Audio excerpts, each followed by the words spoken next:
Hey everyone, this is Christiaan Very. from the Liberators, and we are here together for our sprint planning, sprint review, sprint retrospective. That's totally in the wrong order, but you get the idea.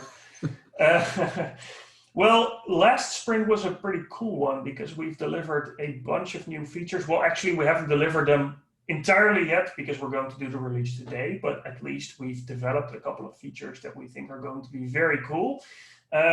Because one of the things that's still missing in the Scrum Team survey is that the only thing you can ask at the moment is how your team feels about the topics that we're measuring in the survey.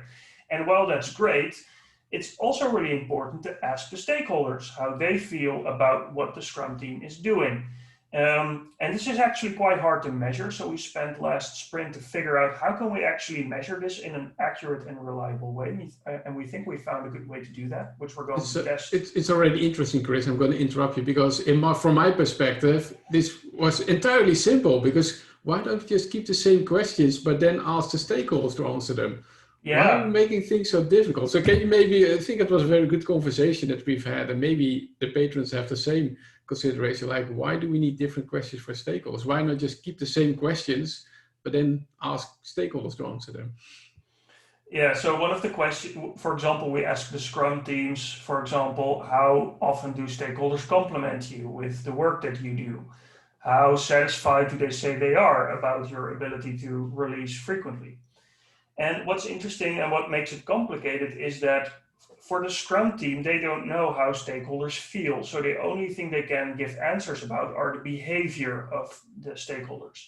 But now that we're asking the stakeholders themselves, we can ask a bit more about how they feel about things, because ultimately that's what you want to do in a survey like this. So what we're doing now is we're asking them things like, are you satisfied with how often this team can release a new increment to production? Are you satisfied with the quality of the product? Is it actually allowing you to do your work in a good manner, or are you constantly running into issues that are breaking the flow of your work? So we can ask them, and we actually should ask them different kinds of questions, because that gives the Scrum teams much more valuable information that they can use to improve their process. Does that answer the question, Barry, that you raised? Yeah, for me it does. Yeah. But it was a good example of it can be so easy, but when you start work on it, it's not that easy. I think we ended up with a pretty nice set of questions that you can, when we release today, that you can use to involve your stakeholders. What's also really nice is that in the profile that you get at the end of the survey as a Scrum team, you now also see the scores that the stakeholders give for many of the topics that we measure. Not all of the topics, which was another discovery that we did during this sprint, is for some topics, it's just not possible to ask stakeholders their perspective because they probably don't know. For example, stakeholders probably don't know how much autonomy a team has. They don't probably know how the quality of the sprint retrospective is because they never probably attend sprint retrospective. So stakeholders give their perspective primarily on value, responsiveness, quality, release frequency. Those are the most important topics that we're measuring. And we hope that this new feature makes it easier for Scrum teams to get a sense of how much value they're delivering and to ultimately improve and use this information to become better with Scrum, with working in Berkeley. And maybe good to know. It's the so stakeholders cannot conduct the survey from the start. It's first the Scrum team should try the survey, and once the Scrum team has completed the survey, then they'll get a option to also invite the stakeholders. Exactly. And it's also good to know that the stakeholders don't get the profiles, so they don't see the results. It's up to the Scrum teams to decide if they want to share it or not. So that's very much a design principle for the Scrum Team survey. The Scrum teams are in control about who has access to the profile. We're not sharing it with management. We're not sharing it with stakeholders. It's up to the team to decide who they want to share it with. So that's what we've done for the Scrum Team survey. We're going to release that today. Barry, we've also done some other cool stuff with some new strings and experiments. Yeah, so we've worked on creating a new string. We decided to focus that one also on the stakeholders. So we're probably going to finish today or tomorrow a string which contains critical uncertainties as the main liberating structure. and it will help you develop strategies for your product together with your stakeholders in order to make your product a success. And while creating this string, I think Chris and I became increasingly enthusiastic about it, and also because we can really imagine that it's going to result in some very good conversations between Scrum teams and stakeholders. So stay tuned for that one. Expect to release that one, let's say tomorrow. I would like to do that for our product also, if there's a way to do that, but that's something we can maybe also schedule this week. Yeah, let's see if it works. We've also done sprint retrospective, of course, just briefly, because, well, as you already see, we're sitting at home. We're not out for a walk, which is mostly because there's still a lockdown in the Netherlands. So we decided it's safer just to work from home, but hopefully in the coming weeks, we can actually go outside again and do it on the move. But one of the things we talked about was feedback, which is always difficult to give and difficult to receive. I think there's a good book called Thank You for the Feedback, which is all about how you actually should accept feedback, which is often much harder than giving it. And I think Barry and I both talked about how it's sometimes difficult for both of us to give and to receive feedback. And it again emphasized how important it is to keep talking about that, right? Yeah. And especially, I think, giving feedback online or virtually, it's just different than face-to-face, because sometimes you just miss the tiny facial expressions that can help you to see how the other person is receiving the feedback. So it's good. And especially if you just do feedback via comments in Trello, like we sometimes do, it's pretty easy to get misunderstandings.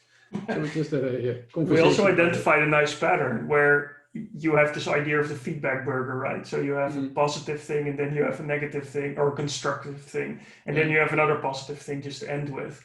But Barry, you said that sometimes it feels like you're just get to the constructive part already and just forget the positive things. But what happens when Barry does that with me, for example, and I only get the constructive part, but not the positive part, I just shoot back. Like, okay, but this doesn't work, or we can't do it that way. And sometimes I can be way too direct in how I communicate that back. So it's interesting how feedback works. And I think we had some laughs about that. And learn a bit about this. So it's a good example of how we, despite all our blogs about coaching, giving feedback, it's also difficult for us, which I think is very nice. So for this week, it's going to be quite a lot of cool stuff that we're going to do together with you, the patrons. This afternoon, we've got the kickoff of the new local user groups, which is only with the local user group organizers.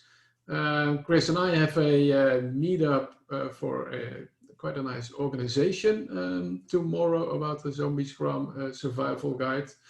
And upcoming Wednesday, I've got a call to prepare the very first meetup for the new local user group, which is about the purpose of Scrum.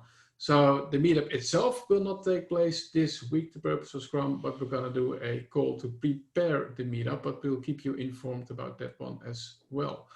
And I think Chris and I have with Scrum.org a webinar that we're going to attend upcoming Thursday. So you'll see you'll see quite some promotion going around from Scrum.org itself about the webinar that we're going to do with them. Yeah, and it's about our book, and Johannes will also be there, so that's pretty cool. Yeah, and for the strings, we've got 2 more strings in mind that hopefully we can also realize. One is how to involve your stakeholders with product backlog refinement. And the other one is how to set up an engaging sprint review in which the stakeholders are also included. So we're going to try to create those strings as well this week. So the focus for this sprint again is on stakeholders. And as we already said, the goal for this sprint is to release the new features that we have, which probably will be done today.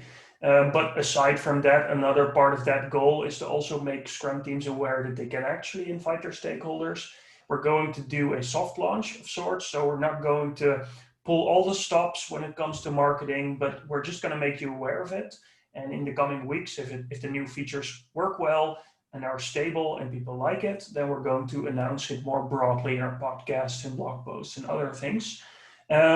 So it's mostly about building awareness of the new features that we have. And there's one tiny thing we still wanted to add, which is a discovery that we made, is that we really want to ask stakeholders how much value they're getting out of the work that is done by Scrum teams, but we struggled a little bit with how to define what value actually is, which is a really difficult question as it turns out. But I think we got a good solution. We're going to implement that this week and make sure that's part of the new release that we're doing. Cool. Any closing words that we have? Because it's been quite a long video, actually.